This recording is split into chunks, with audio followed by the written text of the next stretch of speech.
Absolutely. I'd ask you what you guys want to talk about tonight, but I already have something in mind, so the hell with that. Nice, tease us. So, what's a viewpoint? When you look at something. Okay. Perspective. What does that mean?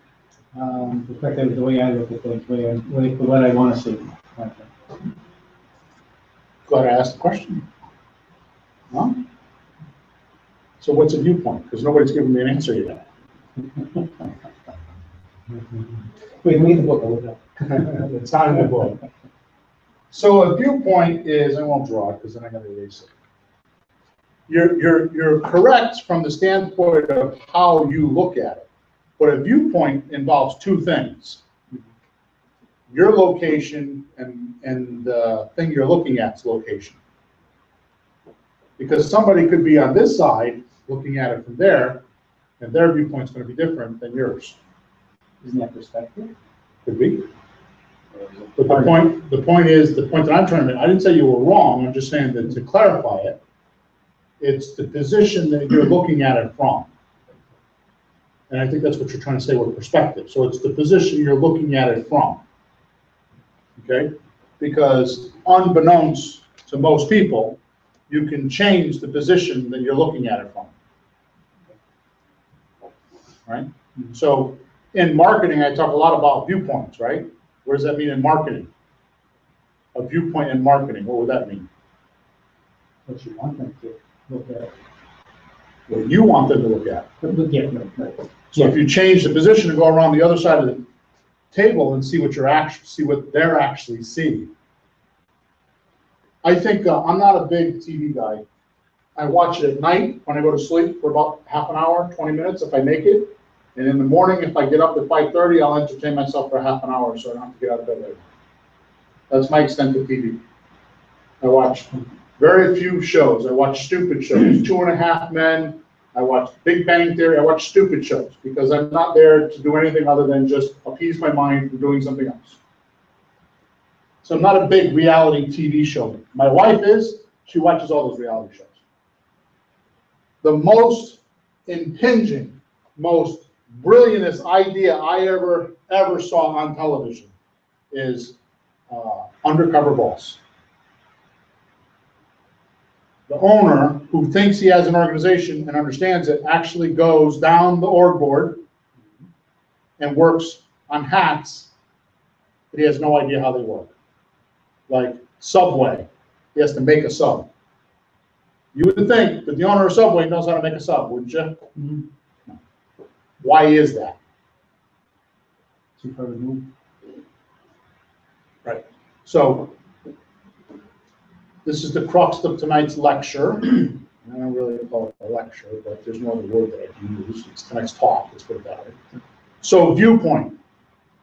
How are you looking at it? From what position are you looking at it from? Okay, am I off with this? I want to make sure I'm not grinding around with any kind of stable datums or definitions that I'm kind of rocking here. But it's the position. It's the position in which you're looking at it. Yeah, Jeff got me. $50. It's the position in which you're looking at it. It's not just what you're looking at, but it's the position you're looking at. So if you have the organization chart and you were here looking up and he was there looking down, then I have two different viewpoints, right? Okay. So does that matter in business, and how much? That's my question. Does it matter, and how much does it matter? Yes. My mind, it would matter because looking down the chain, you gotta understand everybody's job, everybody's hat, and what they're doing. To make sure that everything's flowing forward.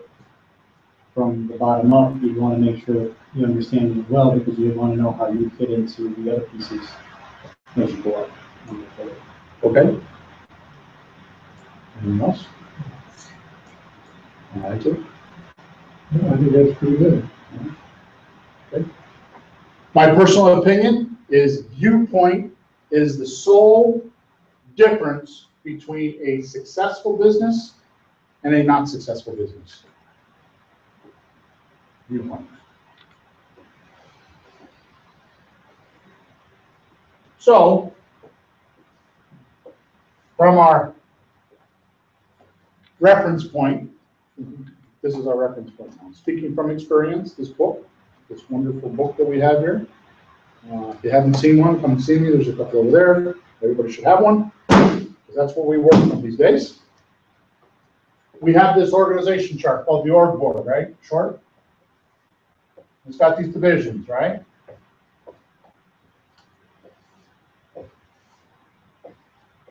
Right, Jeff? Mhm. Yeah.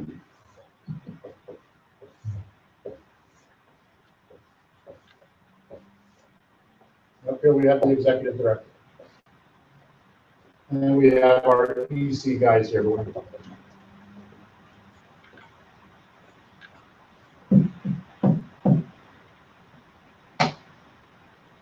So what I want to talk about tonight, I'm calling a word which I have a dictionary open here. I want to clear the word. You guys know what virtuoso means? How well you do something. Say it again. Kind of like how well you do something, how good you are at it, or, you know. Okay.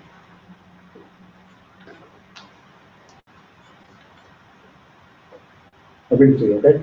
It's got a couple meanings.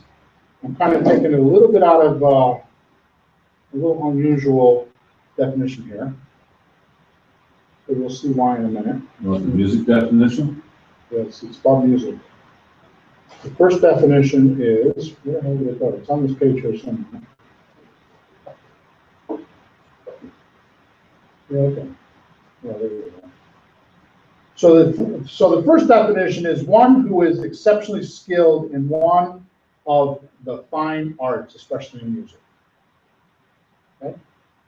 The second definition is one who is exceptionally skilled in any field of endeavor, which is the one I want to use. So it's someone that is exceptionally skilled in any field of endeavor. What does that mean? It's like how good you are at something, you know, and you know how well you can deliver this product that you're working on. You can deliver it very well. It's, you know, sort of innate in you, and you're able to produce it quite well. Did you want to say something?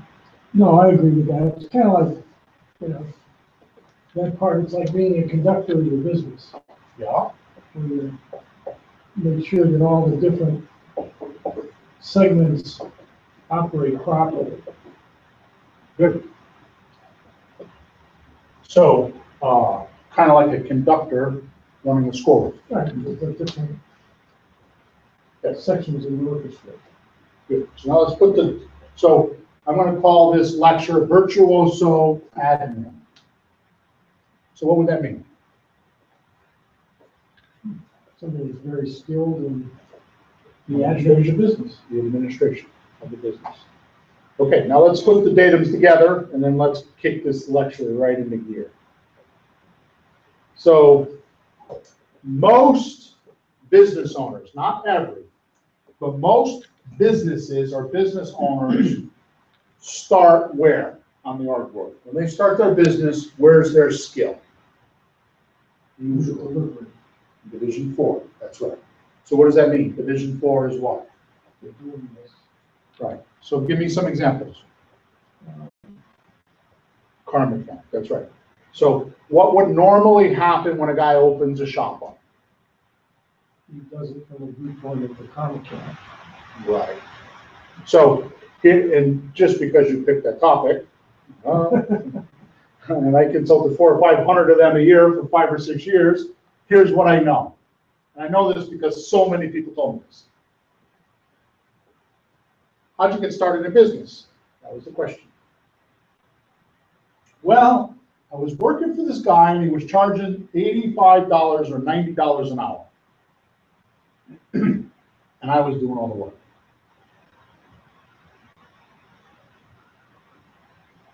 That's bell number 1, red flag number 1. So I decided if I was doing all the work, I might as well get paid the $90 an hour. So I started my own shop. Next question. How's that going? $85 an hour. So in a shop, it's very easy, in an auto repair shop, it's very easy to visualize what I'm going to tell you. We call it the front and the back. So the front was the office and the admin area. That's where usually the service writer would be. That's where, yeah. Hey, how you doing, Bill? Salespeople would be. That's where, and really in an automotive repair shop, that's all the front was, is where the service writer was. That's where the sales and the parts, and they kind of orchestrated how the work went through the shop. In other words, they were the link between the customer and the mechanic. And it always broke down with communication, because the customer would say, when I take a left turn, it goes click, click, click. They wouldn't get written down on a piece of paper. They'd bring it in the shop. They'd fix something else, get the car back, and they'd bring it back an hour after they pick it up and still won't click, click around the front. What do you mean? And then inevitably, about 80% of the time, they find something else wrong with the car, and they're connected, so you have to pay for both. Seen it happen way too many times. My own shop has that happen. Okay? So we call it the front and the back. But the perception is that the front was sales. And oh yeah, the bookkeeper. So it was the bookkeeper and the sales guy. Where's that on the org board? Salesman's in Division 2, bookkeeper's in Division 3. So they were running, not our regular terminology, a 3-division organization. This is not a 3-division org board like we know it as, but in reality, it was a 3-division org board. Okay?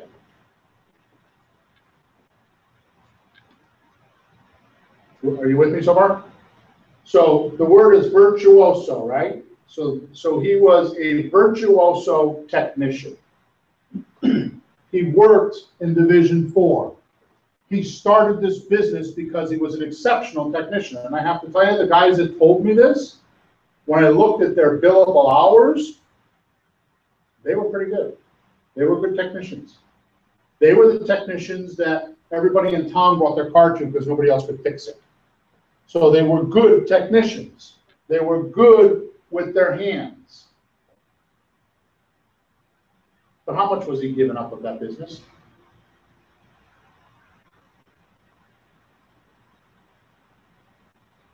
He's giving up a lot. Okay. I wasn't doing fixing anything.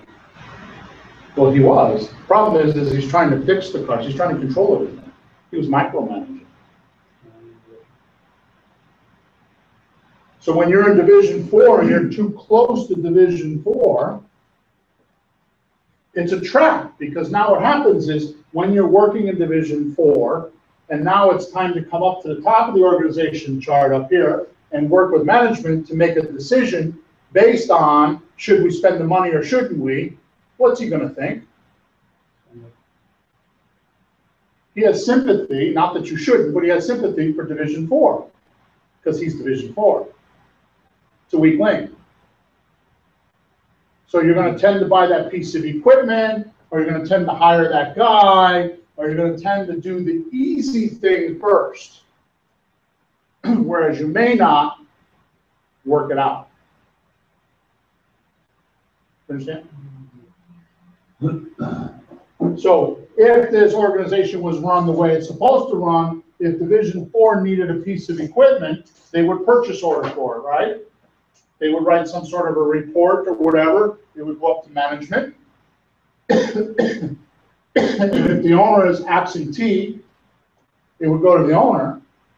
And here the owner is in Arizona, business is in Connecticut, and what does he have to evaluate this decision with?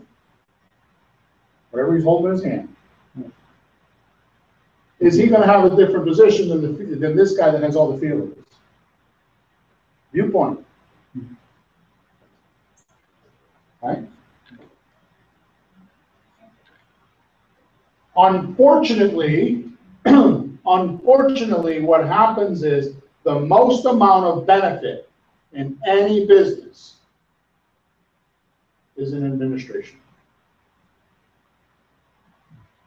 I had not a young lady, a person that was from New York one time say something to me that took me weeks to get back on my feet. She blew me over. Took me weeks to get back on my feet. She's pretty talented. She said to me, what is admin? What is administration? What is it? Tell me, what is it? Kind of notice you, making sure steps and processes are followed through and done accordingly.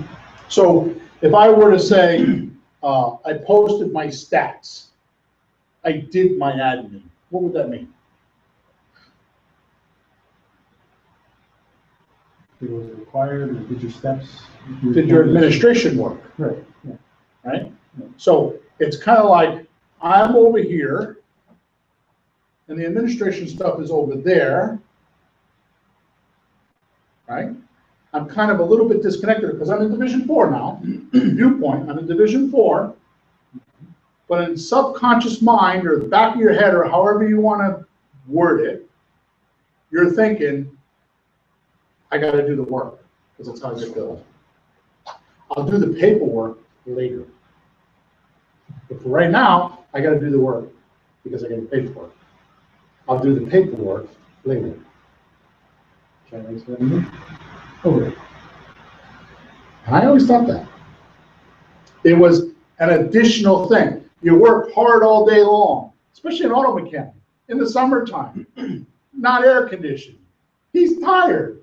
Does he want to spend 20 minutes posting the stats? What does he want to do?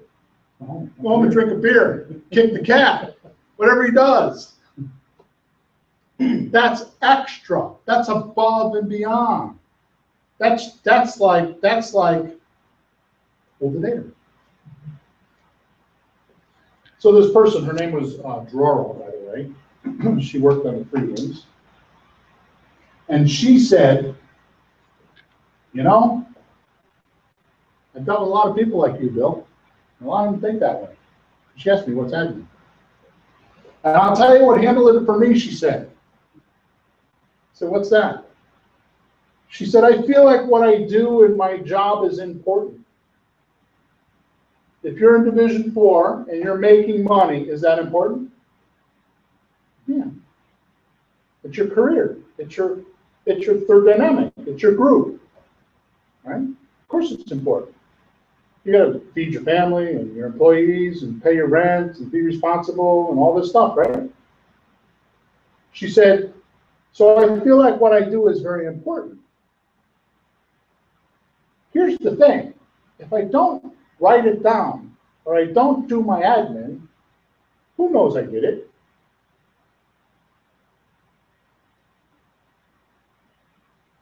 Who knows I did it? Or more importantly, I'm having a rough time at it. And some things aren't going so right. How do I rely on what happened a year ago when it was successful? How do I do that? I'm not going to remember it. So until you actually write it down or document it, was it really important? If it's not in writing, it's not true, right?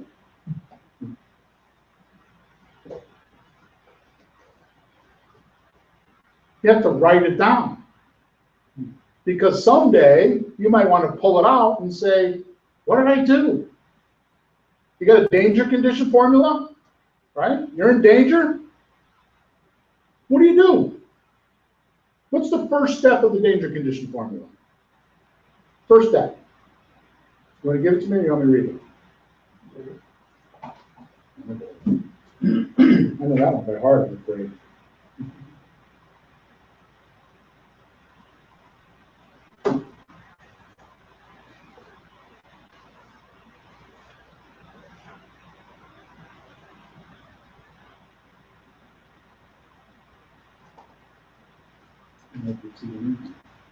I don't think there was the conditions.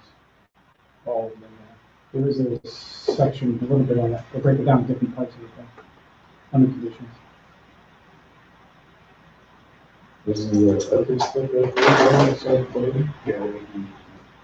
What is it? Yeah.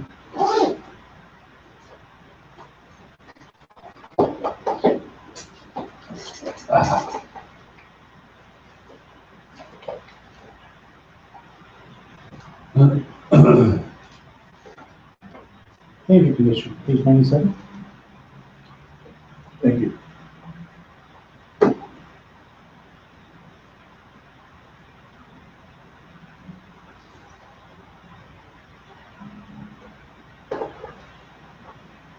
Okay, so it's not in there, so I'm gonna give it to you right here.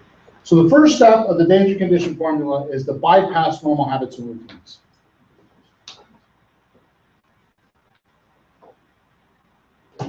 What are you bypassing?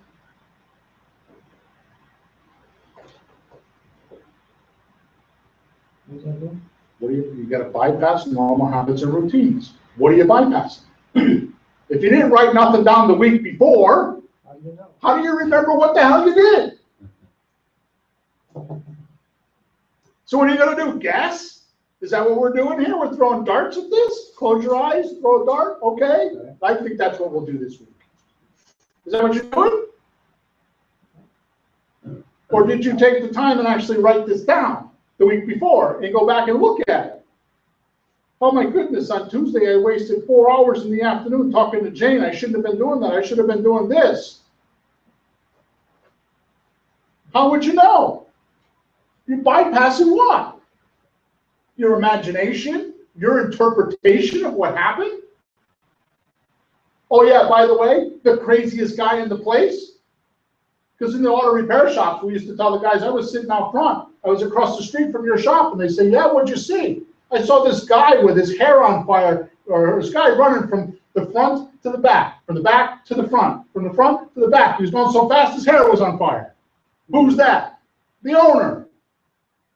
You got problems with income going up, going down, going up, going down, going up. That's the guy in Division 4. That's the owner that's not the admin guy. That's the owner that doesn't write his conditions down. That's the owner that doesn't believe it should be written. He's going to remember it all. Ta-da! Got my cape on. I'm Superman.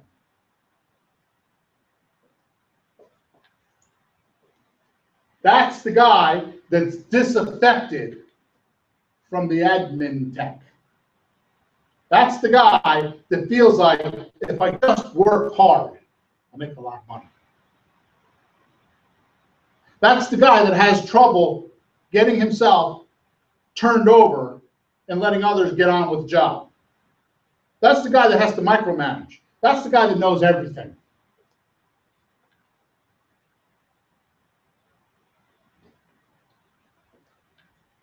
He's in danger for a reason. What's the reason?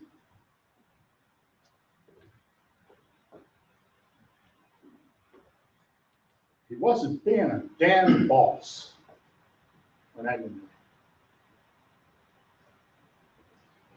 Because you know what? I'm on a rampage right now. Every single morning at 7 a.m., I turn the TV on to Channel 3, watch CBS News. I feel like they're the safest. I don't know why, but I feel like they're the safest. You know why? I'm talking to a guy that doesn't watch TV.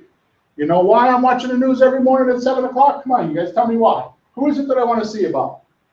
Who's the big headlines about these days? Mr. Trump. What's he doing now? I know one thing. He's not in Atlantic City running his hotel. He's not in his building in New York that has a big dome on the top of it managing it. He's a multi-billionaire. Why? Virtuoso Admin. That's the name of tonight's lecture. Virtuoso Admin. Virtuoso Admin. Now that Al is here, Al, come here. We need to talk. I've been waiting for you to release this because I'm going to pop this on him. I decided, and I'm going to pitch. On my side, right? I'm going to pitch tonight. I'm going to pitch tonight at our executive meeting, because we have an executive meeting tonight. Since we kick you guys out, here's what I'm going to pitch. But I'm going to release it to you guys first, so we're going to get some group agreement first. So, I'm gonna start the high five club. That's what I'm gonna do, start the high five club. Come on, ask me what it is. I'm waiting for somebody to. what's the high five? High five club You means guys that stuck you, anything in? I know. means that your personal earnings are high five figures, close to 6. It's gonna call it high five club. Means your personal earnings are gonna be high five figures, 99,000. In your pocket, yours. You can go for the high 6 club. No, just because it's a play on words, the high five club. Because I feel like the high 6s, there's a few of us that might do that, but not enough. You can say that's the high five plus, Joe. I'm gonna start the high five club. Because I think there's enough of us in this group that don't make high five figures. In our pocket, net income. After taxes, I'm talking about spendable, done, all mine. Because I happen to know in this room, there's some of us that make more than that, but how much do we get to keep?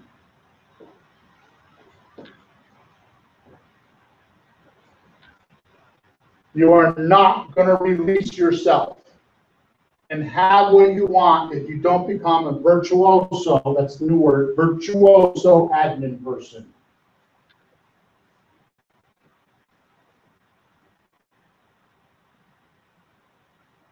I have a very strong opinion. Imagine that, me having a strong opinion. That's something new, right, Jim? Yeah. There's 2 things that I would never let go of in my business. That would be the checkbook, and that would be the marketing. Does that mean I do it? Let's talk about the checkbook for a second. Division 4 decides they need something. They purchase order for it. It goes to this person here. It's called the Administration Council. Ad Council. There's managers up here, 3 of them. They meet once a week. This goes to them. This is for approval. It hasn't been approved yet. This council puts together an entire, because it gets one from each one of these guys, puts together an entire financial plan of the business for the week. It then goes to the financial banking officer, which in this particular case is the owner. If you wanted to completely, absolutely, totally run your business, you would have nothing to do with this financing until it got up to that position when you're at home sitting at your desk. And oh yeah, by the way, the way you completely control it is you say yes or no to the purchase orders, and you're the only one that signs checks. So once a week, you come in and you sign all the checks that were approved. What do you do the rest of the week now? Do you have to be here when it's time to make this decision? This is the difference in the viewpoint drill that I was telling you before. Viewpoint. What's viewpoint? What's viewpoint? Come on, I just told you. Where you're looking at something. Right. It's the position of which you're looking at something and how it looks. So if you're down here and you're in Division 4 and you're looking at how you need this, are you going to make a decision? As opposed to actually having the line and controlling it up here, what's going to happen? You might think, you know, we really don't need that. Why can't we do this instead?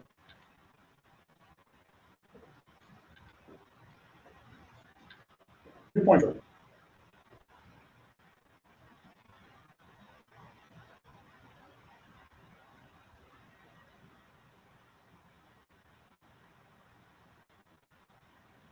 So let's say you're on an airplane, right? And you're sitting in the seat. You're the captain. You're up front. And you're on the runway. What are you looking at? All the crap around you, right? Buildings and other airplanes and the airport and the runway. How far can you see? 100 feet, 1,000 feet, 200 feet? I don't know. Right? Get that airplane up 30,000 feet. That's quite a bit. It's the difference between being here and being here.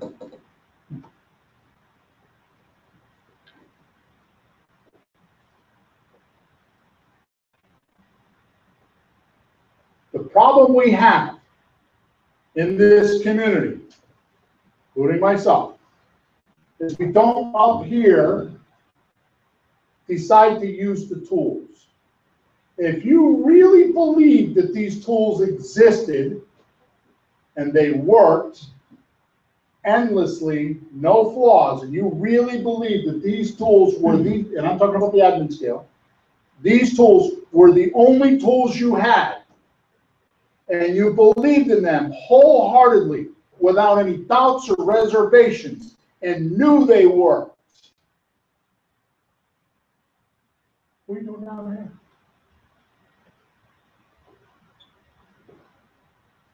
What are you doing down there?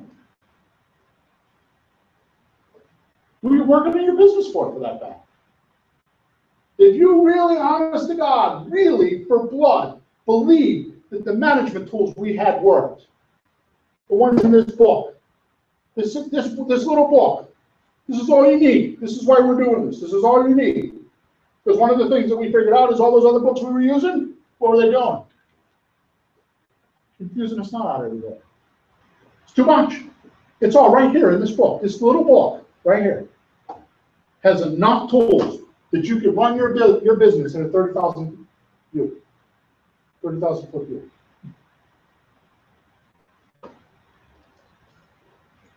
I mean, where else are you going to go when this guy falls on his face and you say to the guy, Jim, your stats are down. Please write me a danger condition formula. I'll be back in an hour. What is that going to do to your universe? What is that going to do with your viewpoint?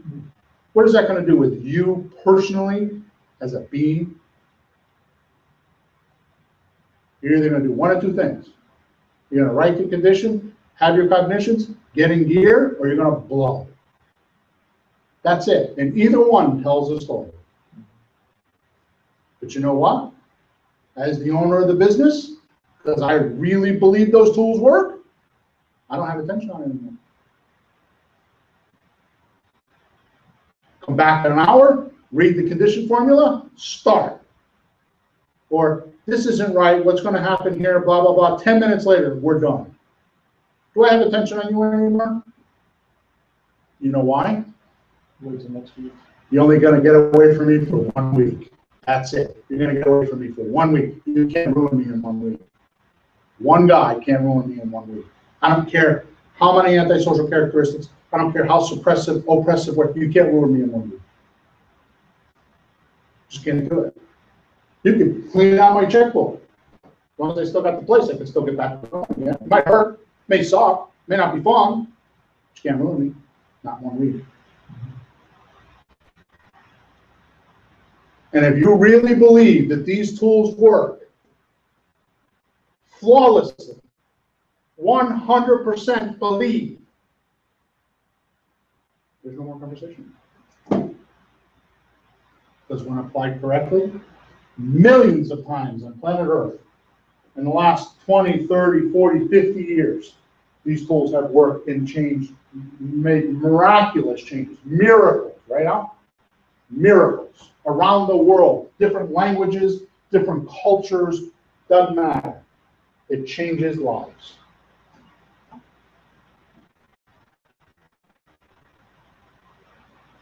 So, I'm proposing tonight that you become part of my high five club, which means you get a little bit of a snobbish attitude because you're a virtuoso admin person.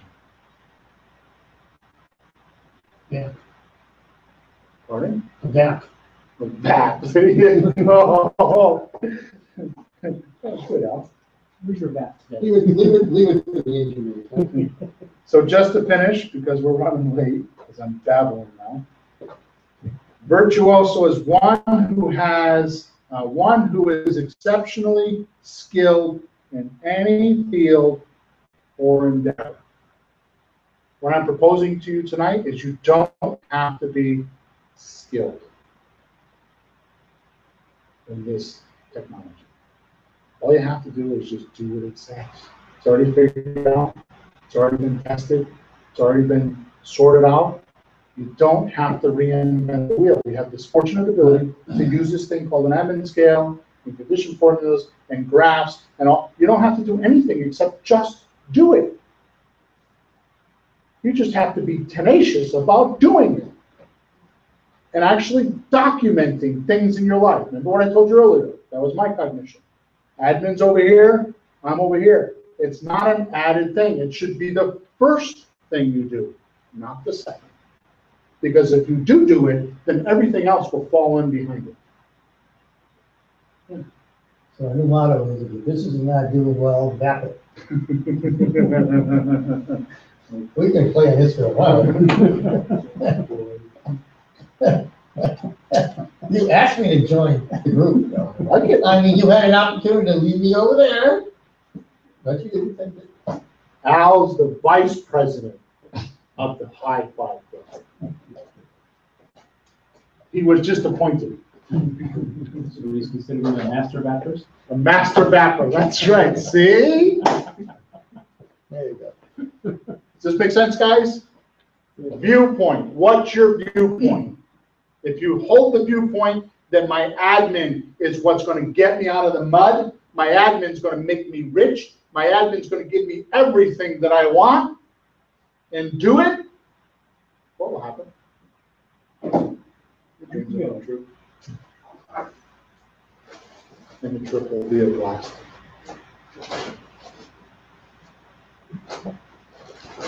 If you don't tap it. All right, guys, that's it. I made it to a verb. New verb. I like it. Nomenclature.